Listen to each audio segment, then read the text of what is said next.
What's up, everybody? It's JK here. This is sort of a reaction video where it's a reply to an email that I got from a YouTube user about my Type R buying advice. He put, as you can see on screen, you clearly don't know what you're on about and not experience any common issues, so how can you give advice?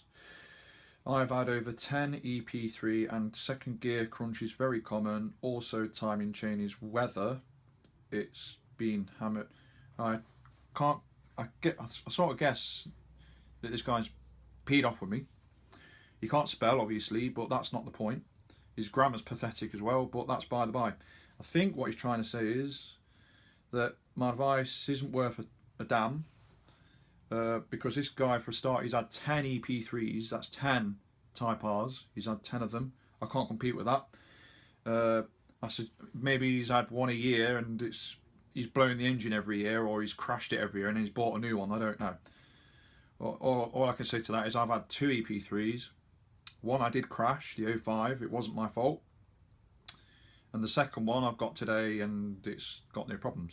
So 10 EP3s. Whether or not that's a good thing, you be the judge of that. Personally, that says to me this guy is a knobhead, right? So let's carry on. So he's had 10 EP3s. The second gear crunch is very common, right? I spoke to a guy about that. It isn't very common. It probably is for people in the second-hand market where they're buying a machine that's been abused. A friend of mine, who, again, he's the guy that bought the Land Rover, he never had the problem either. And the thing we both have in common is we bought the car from new. 0 mileage, no one else farted in the seat, it was just our car from zero, from the factory, with delivery mileage on it. So it looks like the second gear problem, there is one. If you look at the comments on my previous video, a person does explain about the problem and whether or not you should walk if you come across a car with the problem. So the timing chain is weather. Now obviously he's misspelt the word weather there, or he's misused it. Weather, that means the weather outside. What he means is W-H-E-T-H-E-R, weather. It's been hammered or not. Well, isn't that what I said in my video? I said in the video the timing chain is only due to a tortured engine, lack of oil. He's gone and agreed with he's somehow agreeing with what I'm saying, but then he's using it as an argument. So I think we can all agree that this guy's not the brightest guy in the world. That's by the by. And you're advising not to service it for years. What about oil filter? Well, yes, I didn't mention oil filter. I said oil change. Now, to me, you never do an oil change without changing the oil filter anyway. So just to clarify that one point where he can score a minor point against me, yes, I said only oil change, but I implied filter change as well. So every time you change the oil, you must change the filter as well. So yes, kudos to you, mate. You got me there.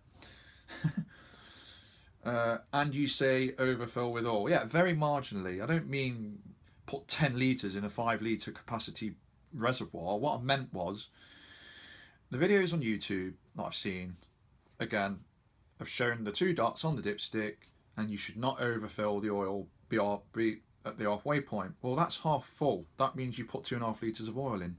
That's what that means. It means 50% capacity. What I was saying was you go to the top dot, which is 100% capacity plus a little bit over. That's what I meant. Now, it is advice. You know, take it or leave it. You know, if you want a Type R that's only had half filled oil, that's your choice. Me personally, I wouldn't. And there is loads of genuine low mileage. I think it means, and there are loads, and there are loads of genuine low mileage EP3s like mine, 39k. Well, why has it only done 39,000 miles? I'm assuming it's an 06 55 reg Type R, okay, the very last of the production line. So it's a Type R that's had all the recall work done. It's had all the work needed doing done to it. One problem mine has got that came about just outside of warranty is the oil seal between the gearbox and camshaft is leaking oil very marginally, and that first appeared just outside the 3-year warranty, literally 6 months after. I took it to my man in town, who's the Land Rover specialist, and he quoted me 300 quid. And he tried to sell me a new clutch as well. He says, oh, it'll get on the clutch and it'll cause it to slip. What do you want to do? Anyway, he tried to do his sales gimmick, which at the end of the day, they're there to make money, aren't they? And I says, leave it with me, I'll have a look if Honda do it out of warranty. Because he said, to be fair, it should be a warranty job. And you might get, with it being so close out of warranty, you might get it done. So I took it to Lookers, Honda. And to cut a long story short, they quoted me the same price, 300 quid, but that was goodwill. It was half the bill paid for by Honda and half the bill paid by myself, 300 quid, and it involved just the seal change, no new clutch or anything. So I didn't do it. I spoke to my dad, see what he thought. He's very, very well known in this sort of stuff because he's owned a logistics company, he's lorries broken down left, right and centre, and he knows what's serious and what isn't. So I said, what would you do if you were me? And he said, leave it. There's nothing wrong with it. It's a bit of an oil leak and it'll be fine. So 7 years later, it's still got the same oil leak, no problems. So, you know, I took the risk, not getting the work done.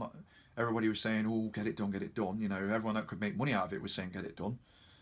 But it's just a tiny oil leak. It's nothing to worry about. It's just irritating that it was just out of warranty and it was a fault with the car. It's the oil seal between the gearbox and the engine, and it leaks. So that's another thing, and it's not a problem. Just keep topping the oil up, and it'll be fine. So there you go. That's my reply to this guy's email. Yeah. So if you like the video, subscribe to my channel, like it. Got more videos coming soon regarding the Type R. I did promise the Type R test drive video. Haven't done it yet because in the UK at the minute the weather's appalling. It's very windy and very wet. I'd rather do it on a nice day. So I'm going to do the test drive video, like I said. I'm also going to do a walk around video, walking around the car. I might do a video on adjusting the headlamps as well because my car went for its MOT, like I said, and I took it out on Friday night, just gone, and found that the headlamps are basically pointing into the tarmac, so on dip, can't see anything. So yeah, I'll do a video on how to readjust those as well. It looks like the MOT people had the wrong setting on their headlamp sensor and they've lowered the headlamps. Can't go back to them because that was back in last September, so it's too long. They'll charge me for it, but I'm sure I can do it myself. Alright, cool. JK signing out, yo.